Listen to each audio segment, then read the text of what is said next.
Baik, selamat jumpa kembali bagi adik-adik yang mau mengikuti SMM USU 2021, bahwa dalam SMM tersebut akan diujikan TPA, tes potensi akademik.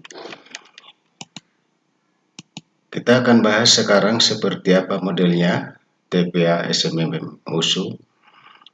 Tetapi sebelumnya, bagi Anda yang belum subscribe, terima kasih saya ucapkan. Bagi yang sudah subscribe, bagi yang belum, saya tunggu. Oke, kita mulai aja. Yang pertama nanti adalah deret. Nah, misalnya nomor 1 yang ditanyakan adalah huruf berikutnya. Jadi G, H, I, M, N, J, K, L, M, N. Lalu apa lagi? Jadi kalau kita lihat G, H, I, J, K, L berarti M, N. Berarti kita lihat itu jawabnya adalah A. Gitu caranya ya. Kemudian yang berikutnya kita lihat 12, 13 dan seterusnya. Jadi kalau kita lihat bedanya ini adalah 1, sedangkan bedanya ini adalah 5. Berarti 1, 2, 3, 4, 5 ya. Berarti dapat kita buat ya 1 tambah 2 ini tambah 3 tambah 4 berarti tambah 5. Berarti jawabnya adalah 15 dan 18, berarti jawabnya B. Kemudian 12, 4, 22, 9 dan seterusnya. Jadi kalau kita lihat ini ya.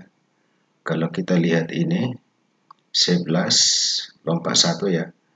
Berarti tambah 11. Berarti tambah 11 lagi 33 berarti jawabnya di sebenarnya itu ya. Jadi lompat 1 itu tambah 11. Kemudian kalau ini kita lihat 4, 9, 14. Jadi tambah 5 ya. Jadi berarti jawabnya adalah D. Nah, seperti itu barisan ataupun deret bilangan yang akan kita ujikan. Tentunya nanti akan banyak model-model soalnya. Tapi yang pasti adalah bahwa dia akan mengujikan deret. Model berikutnya itu adalah mengenai analogi. Ya, mengenai analogi. Ya, misalnya ini sarung tangan, petinju, mikroskop apa. Jadi kita buat sebuah cerita ya. Kita buat sebuah cerita. Misalnya ini sarung tangan dipakai oleh petinju. Berarti mikroskop dipakai oleh bakteriolog. Berarti jawabnya adalah D. Kemudian air haus. Berarti kita buat sebuah cerita bahwa orang yang haus membutuhkan air. Berarti yang mirip dengan itu adalah bahwa orang yang lapar membutuhkan makanan. Ya, berarti jawabnya B. Kemudian pelukis ya, pelukis itu menghasilkan gambar ya. Pelukis membuat gambar, sedangkan komponis menciptakan lagu. Berarti jawabnya adalah D. Kemudian kita akan lanjutkan dengan TPA yang sinonim arti kata ya. Nah, virtual itu artinya adalah impian, berarti jawabnya E. Kemudian hukuman ya, hukuman itu artinya adalah denda, berarti jawabnya adalah C. Kemudian kita lihat lagi akurat. Akurat itu artinya adalah seksama, berarti jawabnya adalah B.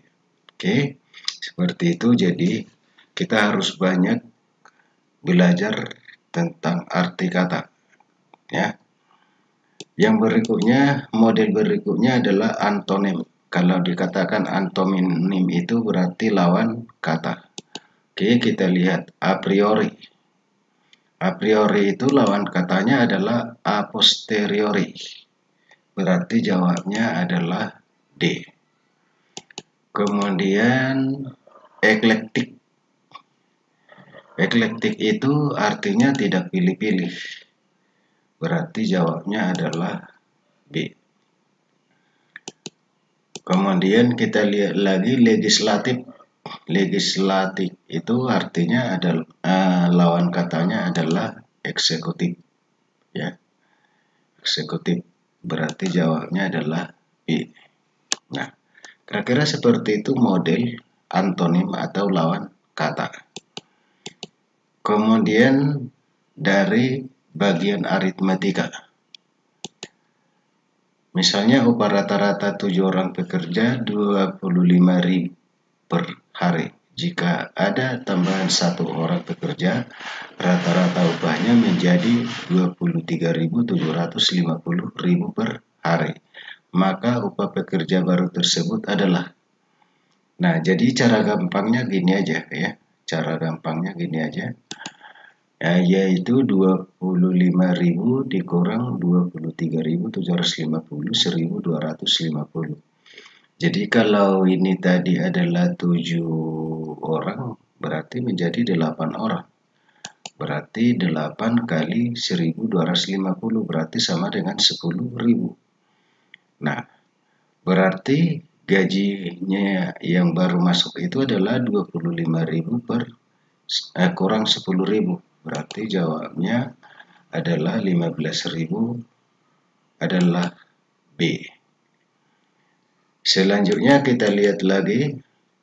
Pembangunan sebuah gedung direncanakan selesai dalam waktu 22 hari bila dikerjakan oleh 20 orang. Setelah dikerjakan 10 hari, pekerjaan dihentikan selama 6 hari. Supaya pembangunan itu selesai tepat pada waktunya, maka diperlukan tambahan pekerja sebanyak berapa. Jadi gampangnya gini aja. Banyaknya pekerjaan itu kan adalah 22 kali 20 berarti 440. Jadi katanya sudah bekerja 10 hari berarti 440 dikurang 20 kali 10 per ya. Jadi sisanya ya, pekerjaan itu dibagi 20 tambah X itu sama dengan karena sudah bekerja 10 hari dan sudah istirahat 6 hari, dihentikan 6 hari berarti 20 kurang 16. Oke, berarti kita dapat 240, ini kan 440 kurang 200, berarti 240 per 20 tambah X sama dengan ini 4.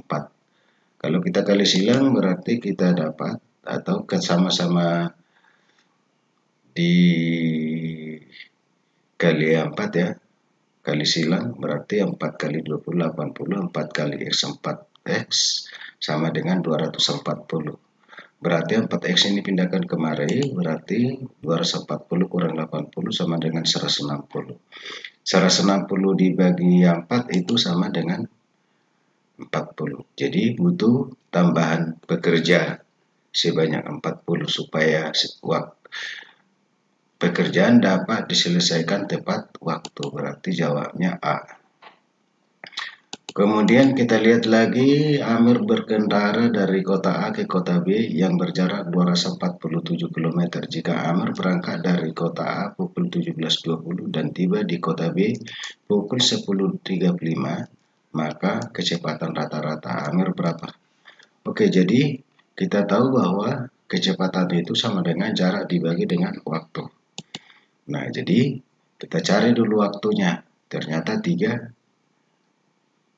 jam 15 menit. Berarti ini 3 jam 15 per 60 ya. Kalau ya, atau 3 per 4 bisa ya, diperkecil. Atau 13 per 4 jam dirubah menjadi pecahan biasa. Jadi berarti kecepatan tadi rumusnya jarak per waktu, berarti 247 per 13 per 4 sama dengan 76 km per jam. Berarti jawabnya adalah C. Selanjutnya kita lihat lagi untuk yang penalaran.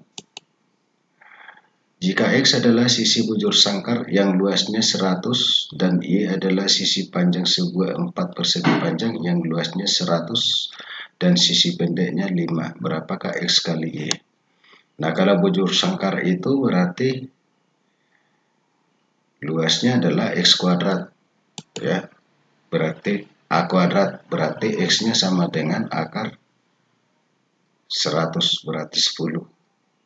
Kemudian kalau persegi panjang itu panjang kali lebar. Jadi berarti Y sama dengan 100 per 5 sama dengan 20. Berarti X kali Y yang ditanya adalah 10 kali 20 sama dengan 200. Berarti jawabnya C. Kemudian kita lihat lagi, Nana lebih tua dari Nane. Nia lebih muda dari Ane. Ane lebih muda dari Nane. Nana lebih muda dari Nia. Nani lebih tua dari Ane. Maka yang paling muda umurnya adalah. Jadi supaya lebih muda itu kita gambarkan aja dengan menggunakan pertidaksamaan. Ya, seperti ini tadi. Ane berarti yang paling muda itu adalah Ane. Berarti jawabnya adalah E.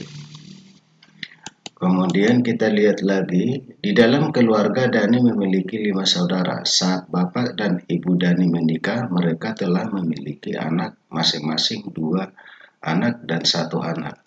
Doni lahir persis setahun setelah bapak dan ibunya menikah. Jumlah saudara kandung Doni adalah berapa? Nah, jadi berarti yang kalau saudaranya 5, tadi sudah lahir 2 tambah 1, 3 ya. Nah, berarti sesudah Doni lahir situ, sesudah Doni lahir itu ada 2 orang lagi. Karena 5 katanya saudaranya. Berarti jawabnya adalah B. Oke, jadi kira-kira begitu model soal yang akan kalian hadapi pada SMM USU yang segera akan berlangsung. Silakan dipelajari baik-baik supaya TPA-nya bisa dikerjakan. Nah, untuk kali ini saya akhiri sampai di situ aja dulu. Bagi Anda yang sudah subscribe, terima kasih. Bagi yang belum, saya tunggu. Sampai jumpa di pertemuan berikutnya.